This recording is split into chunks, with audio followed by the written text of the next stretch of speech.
I'm Chesley Boughen, I'm a Fox sponsored angler. You join me here today at Wood Lakes Park. It's a lake that is close to my home. Although coming to Wood Lakes, it is local, there is still a good chance of a decent fish. They go well over £35 in here, so you've always got that chance of a nice fish.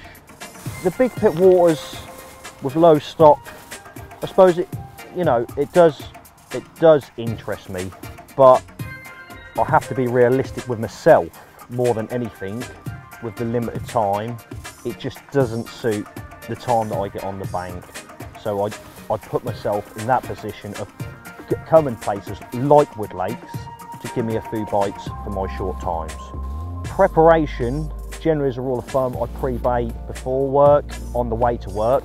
That obviously puts me in good stead for when I turn up on the Sunday nights, as my business is closed Sunday and Monday. Being able to pre-bait and having your rods wrapped up before you turn up, definitely an edge. Being able to put bait on a spot, getting the fish confident, it's caught me hundreds of fish, big and small, over the years.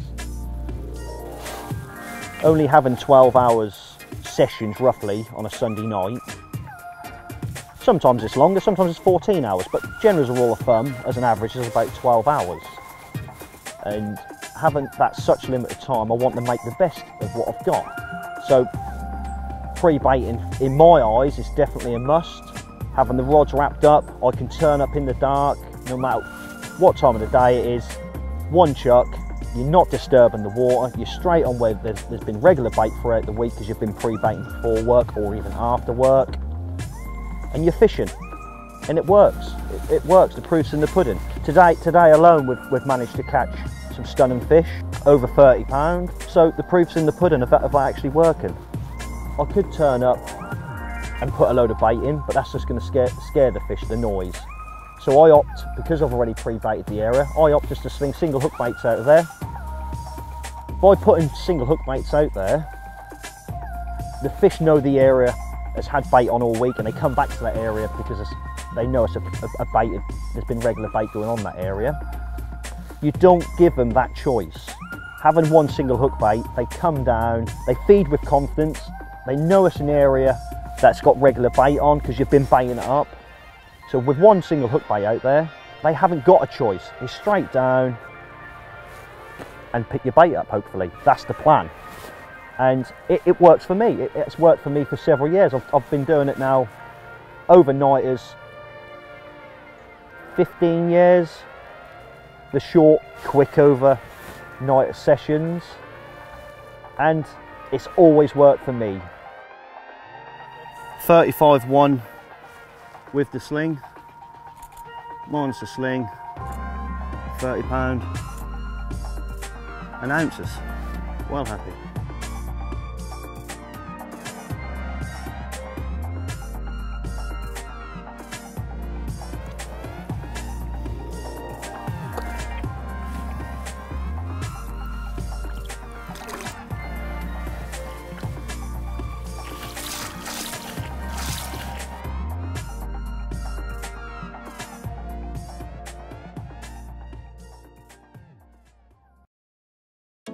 Okay, so we're around here with one of my spots. It's a spot that I found when I was doing a recce around the pit trying to find a fish. I got up the tree here, and just in front of the branches was a spot about 2 foot big. Come round, it trickled a little bit of bait on top, and over the course of several weeks and more bait going in every week, the spot got bigger and bigger to the point now where I can actually fish 2 rods on it. Now just round here now, I'm going to give them a little bit more bait, ready for the night, because it has been predominantly night bites. I'd done 6 fish off of this area on my last overnighter here, so I know the fish are definitely visiting the area, and I know they're still eating bait because the spot is glowing. I'm going to put some bait in, get the rods, fresh baits on, and get them cast out and see what tonight brings.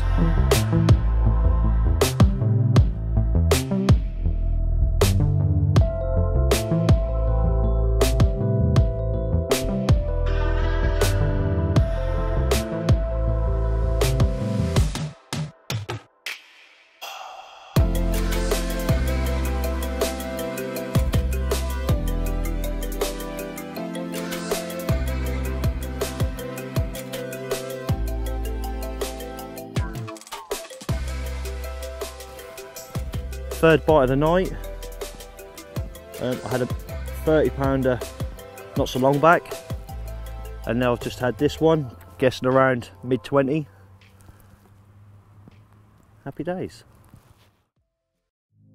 So the next thing is how I go about getting my rigs prepped and tied, ready for the session ahead.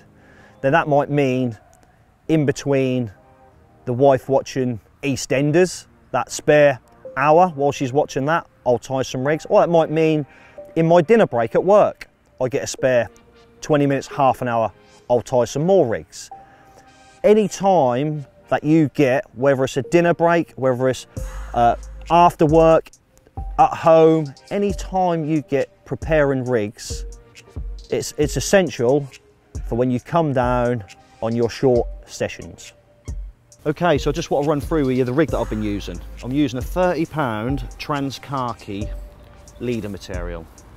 It is fluorocarbon, so because the water's so clear, I wanted to make my rig disappear as best as possible to stop the fish from spooking over top of it.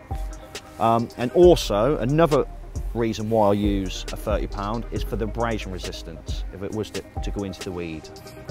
Okay, so moving on, we've got a tungsten bead, which sits over the top of a tungsten line sinker.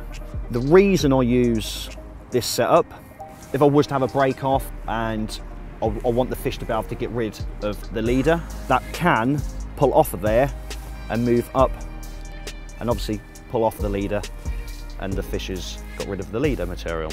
Next, we've got the Heli Drop Off kit. The reason I use this is because you put a PVA strip in the centre, which allows you to cast. Once that hits the bottom, it will dissolve, but there's enough force there for you to be able to retrieve that lead again. The only time that will eject is if you get a fish or it hits weed, it will pull off. But as I said, there is enough tension there to be able to retrieve the lead and put a fresh PVA strip in to recast it if necessary. The lead I've chosen to use is a Fox 4-ounce flat pair. The reason I've chosen such a heavy lead is because I'm fishing 80 yards and I want to fish on a tight line, so I don't want that lead to move. The spot is clear through all the pre-baiting that we've done, so it is real silky smooth. So there's a chance with a lighter lead, if I tighten up with my springer arms, there's a chance of that moving and pulling into the weed, which I don't want happening. And also, within the kit, you get a buffer sleeve, which protects the line while you're playing a fish because of the force of the swivel pulling against the leader material. Moving on to the rig itself. We've got a size 11 ring swivel. On there we've got a little tungsten anti-tangle sleeve. The boom section is tied with 20-pound illusion khaki. I've got a couple of blobs of putty, one roughly about halfway and one on my knot, of which I've figure of 8 looped it to a swivel. And the reason of figure of 8 the loop onto the swivel is because it gives the swivel movement on the loop. So we've then got another size 11 ring swivel tied to 25-pound rigidity, a size 6 barbless stiff rigger straight point hook. So off of there we've got a micro ring swivel, bait floss on with a Milky Toffee 12mm pop-up. Moving on to kit. You only want to bring your essentials, i.e. don't come with 50 leads. You don't need 50 leads for an overnighter. Bare minimal. I use a super brolly, a compact bed. I try and have everything as compact size as possible and just bring the essentials.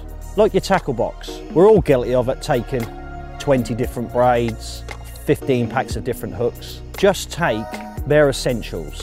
A couple of packs of hooks, one braid that you always use, a pair of scissors, just stuff you know you could get into a little bag. Then you know if you do see fish moving elsewhere, you're more inclined to get up and move and have a go for them, rather than sitting there waiting for them to come to you when you've only got a few hours on the bank. Okay, so moving on to Watercraft.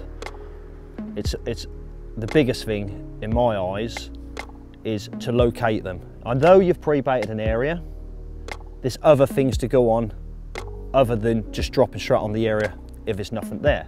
So first things to take into consideration, you might have roach spawning, you might have bream spawning, you might have a fresh hatch. Carp won't be far behind. Carp love naturals. You won't beat a natural.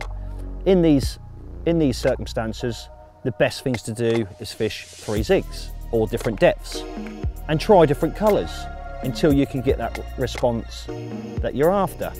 The things to look out for, the wildlife. The wildlife gives away a lot to do with the carp. You know, they spook off carp, if fish are underneath and they sort of back off.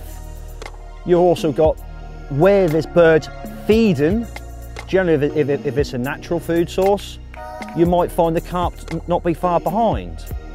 All these things to take in consideration is you know, it's watercraft. Get up the tree, get a bird's eye view, see if you can see different paths that the fish are taking. All these, you will build a bigger picture in the long run of where and how you can catch these fish.